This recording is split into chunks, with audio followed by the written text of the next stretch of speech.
गुजरात के बड़ौदा शहर से ये खबर सामने आ रही है। गुजरात के बड़ौदा शहर में रावपुरा विधानसभा विस्तार में आए वार्ड नंबर 2 में विकासलक्षी कामों का आज खातमुहूर्त किया गया।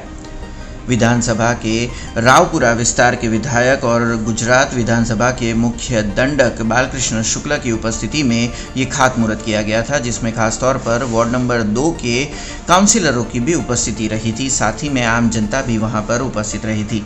आपको बता दें, करीबन 50 लाख के विकास के कामों का आज खातमुहूर्त किया गया है, जिसमें खासतौर पर पत्थर एवं पेवर ब्लॉक समेत रोड बनाने के विकास के कामों की आज से वहां पर शुरुआत की जाने वाली है।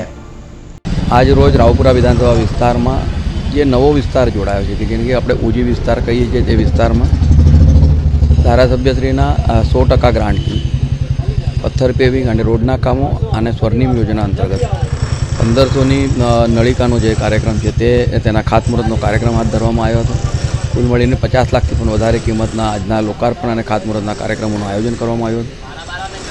આ કાર્યક્રમમાં અમારા વિસ્તારના કાઉન્સિલર મિત્રો, અમારા સંગઠનના તમામ નેતાઓ અને સાથે સાથે જે લાભાર્થી છે અથવા જેને આ લાભ મળવાનો છે તમામ લોકો નાગરિકોની સાથે રહીને આજે આ કાર્યક્રમ કરવામાં આવ્યો છે।